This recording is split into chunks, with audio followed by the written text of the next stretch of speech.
Bonjour à toutes et à tous, bienvenue dans le podcast La Sœur. On va parler du combat Billy face à Greg MMA, 7 décembre prochain, La Défense Arena. Ce combat se tiendra en boxe professionnelle et donc ce sera le main event de la soirée organisé par Billy, donc dans une salle, dans un stade, je sais même pas si c'est, hybride, 40 000 places, ça s'annonce déjà comme étant un franc succès, en tout cas populaire, j'ai envie de dire, puisqu'en termes de sponsors et de billets vendus, ça marche déjà très bien. Donc on va voir ça avec Rust aujourd'hui, puisque Greg, non seulement il est revenu en MMA, mais donc là il s'aventure en boxe anglaise, et peut-être qu'il y aura des avis différents, des avis partagés entre Rust et ma personne. C'est parti, générique. Soit.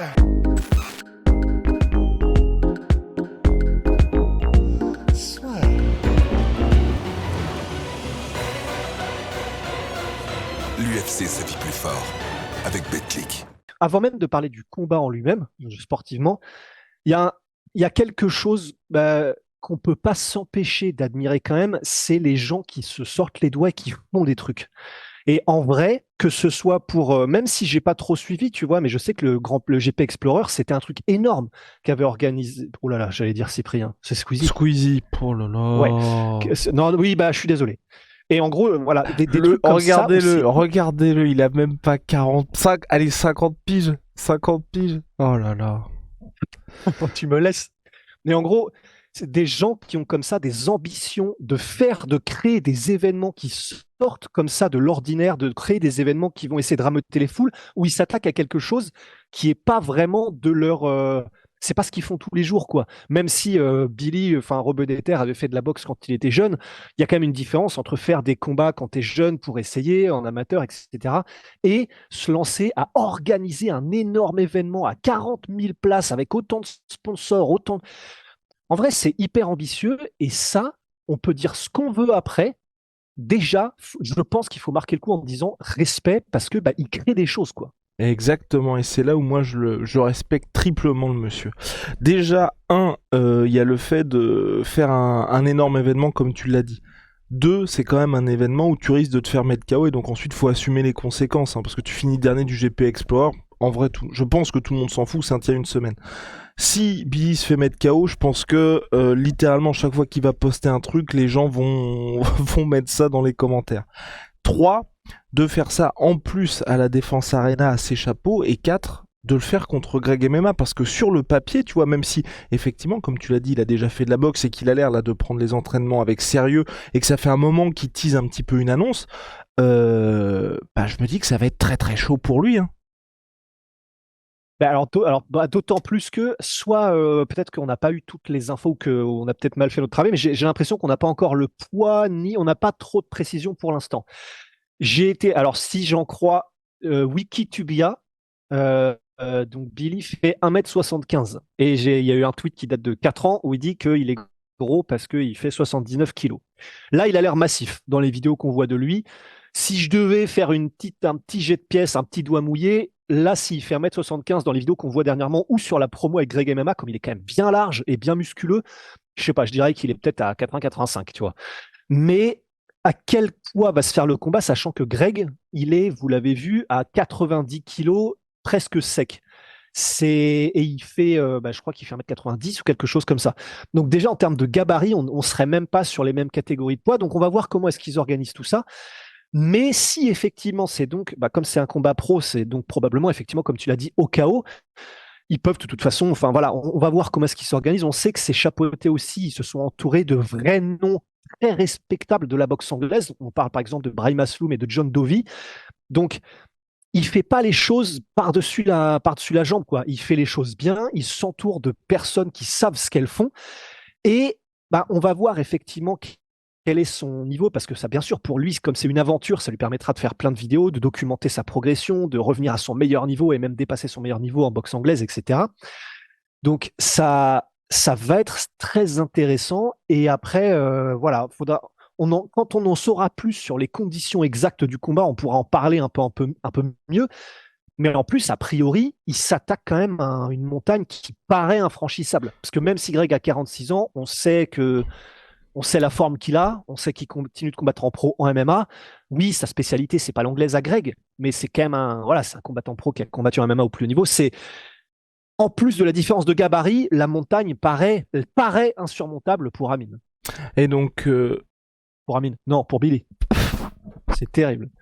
C'est terrible. Mais tu sais qu'en plus, ce qui est terrible, c'est que j'arrive pas avec Amin, comme il ressemble à Jon Snow, je sais pas pourquoi il me reste tout le temps en tête, parce que quand je pense à Billy, je pense à Amin, puisqu'ils sont très souvent ensemble, et du coup, je pense à Jon Snow, et du coup, je pense à. oui, Enfin, ça me. Ouais, bref. non, je Ouais, comprends, attends. Pardon, ouais. Pourquoi, Arthurie, là effectivement, le challenge, il est dans tous les sens, et c'est pour ça que. En fait, c'est un peu comme Jake Paul. Alors, bien évidemment, là, si je prononce les mots Jake et Paul, bon, bah C'est voilà, un red flag. c'est C'est un red péjoratif. flag pour Ouais, moi. voilà. C'est ça. Il y a probablement énormément de gens pour lesquels c'est presque, ils assimilent ça à bon, d'accord, c'est un truc, c'est une clownerie, c'est n'importe quoi. On peut pas respecter ça, on s'en bat les couilles, ne nous en parlez pas. De rien que ce podcast-là, je pense qu'il y a plein de gens qui vont nous fusiller là-dessus. Mais, j'ai envie de dire à la même manière que Jake Paul, quand j'ai regardé la vidéo où il commence son entraînement, la dernière vidéo qu'il a postée là, Billy, en fait, il respecte tellement le sport. Et quand il en parle, tu sens qu'il n'est pas en mode je vais me péta et on va faire ça salement. Et puis Il ça fait respecte 3 ans vraiment. qu'il veut faire ça, tu vois. Ouais, ça fait 1 an qu'il prépare l'événement lui-même, ça fait 3 ans qu'il a ça en tête, et la manière dont il parle du sport, dont il respecte le sport et dont il a envie de lui rendre hommage, c'est ce qu'il dit lui-même, personnellement, je trouve ça trop stylé. On peut dire ce qu'on veut sur le fait que ouais, c'est un streamer, youtubeur, il y a rien à foutre là, machin, c'est ce qu'on fait le reproche à Jake Paul, tu vois, à pas mal de gens. Moi, je trouve que c'est bien quand il y a des gens qui ont une énorme exposition et qui décident de prendre le sport au sérieux. Pas genre juste des meufs de OnlyFans qui font des bagarres et qui sont à peine entraînées, qui font ça juste, un, pour l'exposition, pour leur compte, et deux, parce qu'elles ont envie d'être un petit peu sous le feu des projecteurs. Quand c'est quelqu'un, parce que je le redis, tu vois, mais pour moi, Jake Paul, c'est ça aussi.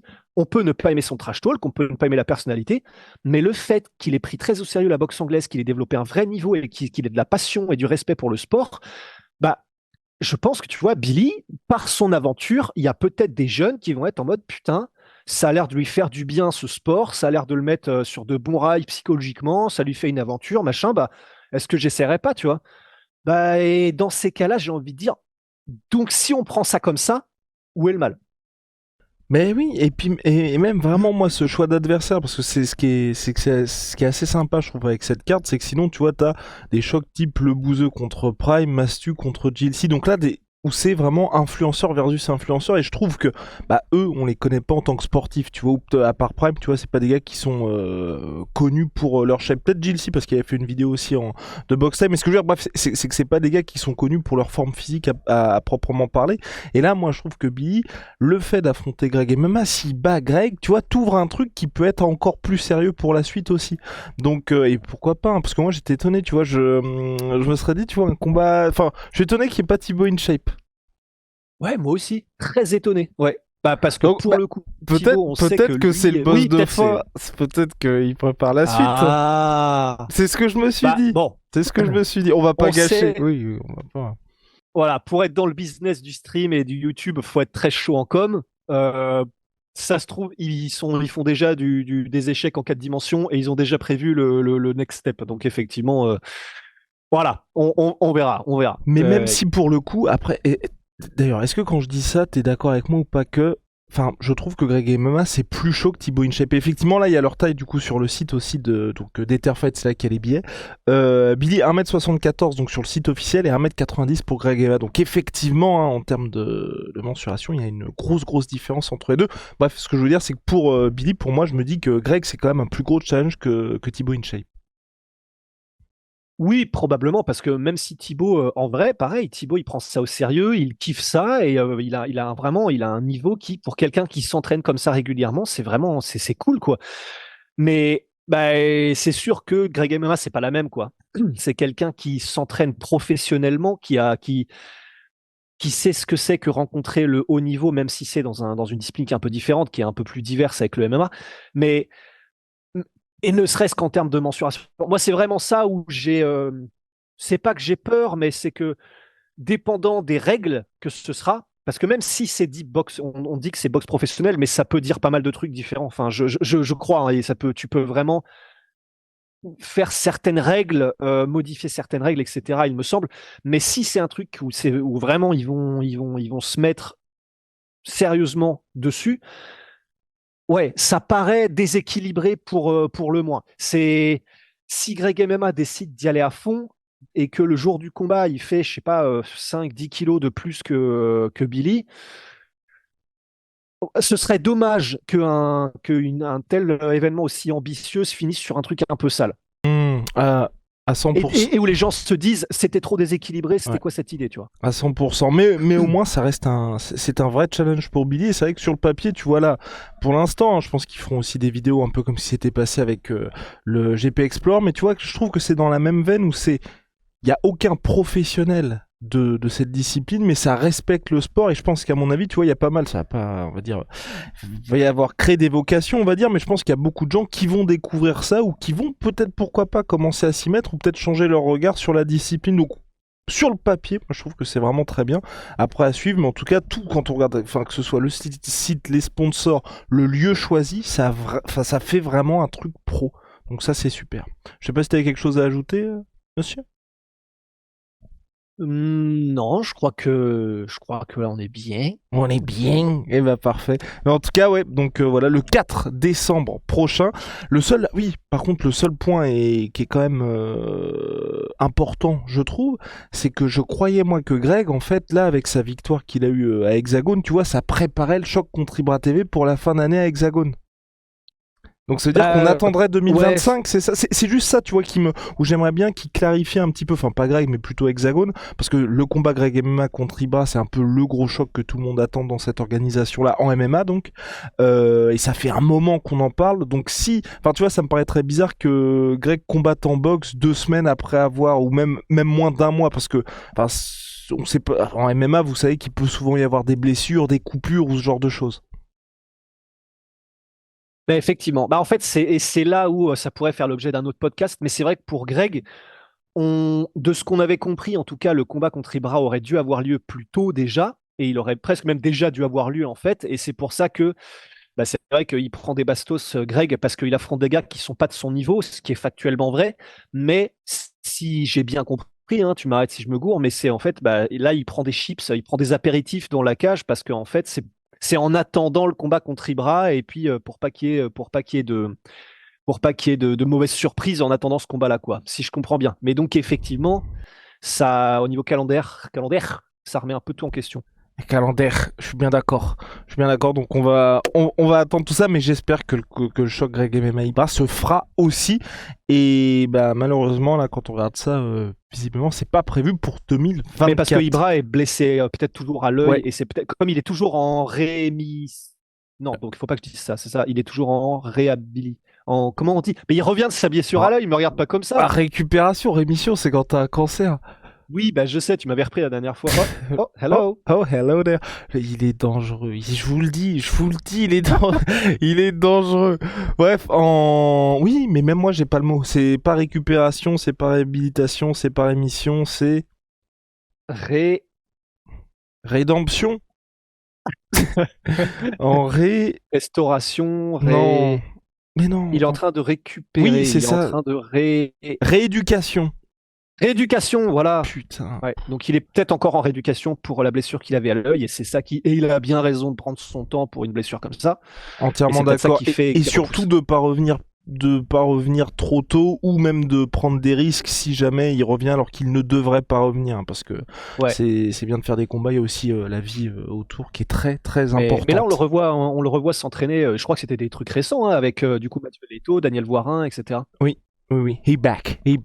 Bref, Biosty, on a terminé. Shout out à my sweet pea. Sweet protein, vous savez, my sweet protein, ça ne bouge pas.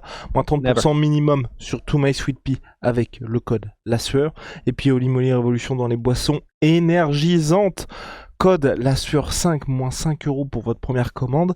Code La Sueur 10 si vous avez déjà commandé chez eux, moins 10%. Ils se marrent parce qu'il y a des gens qui passent derrière moi, j'en suis sûr. Mais ouais, c'est ça. Mais en fait, du coup, à chaque fois que je vois quelqu'un passer, je sais pas, j'ai l'impression qu'il ressemble à quelqu'un que j'ai déjà vu dans une série télé. Donc voilà. Et là, c'était un mec de The Office. Allez, on se retrouve très vite.